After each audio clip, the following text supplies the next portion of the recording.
Good morning. A blessed Easter Sunday to you if you are celebrating or observing today. We're on day 17, COVID-19, lockdown South Africa. Sunday, the 12th of April 2020. A totally far cry from what Easter Sunday is normally like. However, this morning I thought so much about the closing of the slums in India to try and eradicate or to slow down the spread of the virus. And then it led me to a book, Questions and Answers by Vikas Swarup. Now, the movie Slumdog Millionaire is based on this book, and I'd like to read what I found on the cover. You can see this book has been really gone through the mill. It's been read. It's one of the favorites in my home. And he says, I have been arrested for winning a quiz show. They came for me late last night when even the stray dogs had gone to sleep. There are those who say I brought this on myself.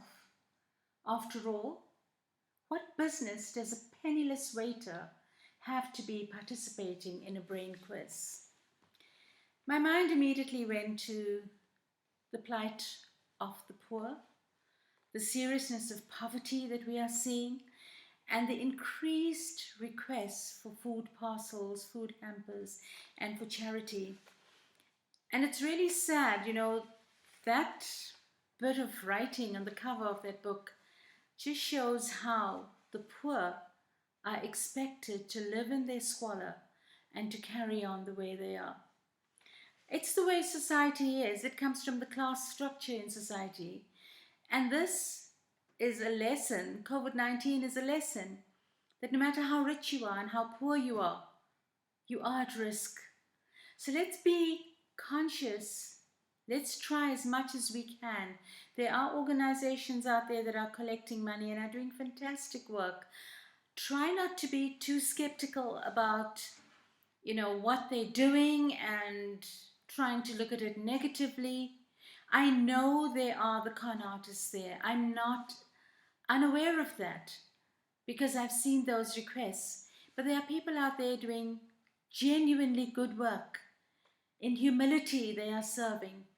Do support them if you have the means.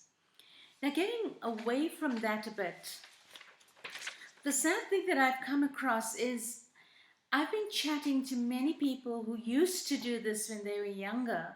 They could help others, and they can no longer do that because they're too old, they're at a high risk, they suffer, endangering their own lives. And it's people like that that I'd like to focus on this morning. They have been there for others when no one else was. They're sitting in the confines of their homes, most of them still comfortable, and they're being riddled with guilt that they cannot go out and do anything at that point, considering what's happening now. And it is affecting them terribly. When I listen to their tone, when we chat on the telephone, you can actually hear the sadness. If only I was young. If only I could. The things I used to do, the things I was able to do. It's awful listening to them. Then there are parents and caregivers who are confined to their homes because they have children that are at absolutely severe risk of this virus. So they too cannot go out. Now, I've put together a breathing compassion, and I've picked this up from the writings of Dr. Kristen Neff. And Dr. Neff is one of the world's leading experts on self-compassion. Now, this breathing exercise is marvelous because it doesn't only give you self-compassion, but it allows you in the exercise to breathe out compassion to each other.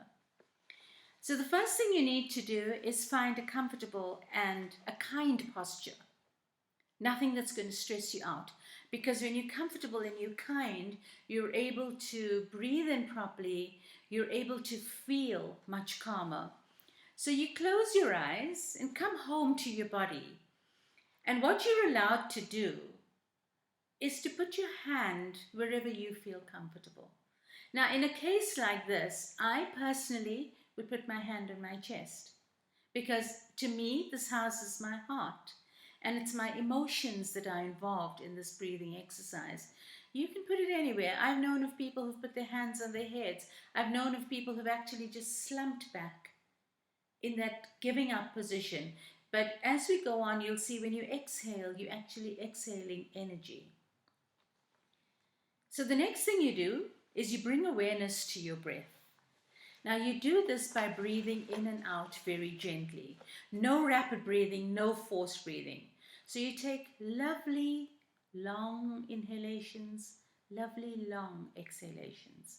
As I've said in my other breathing exercises, if you are medically not in a position to do this, please don't do it. Let your awareness of what you're thinking of rest in this breath. And then nurture yourself with each in breath.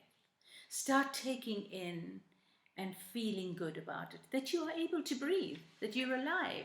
It's something to definitely feel good about. Then you start drawing your attention more strongly and you start focusing on the out breath.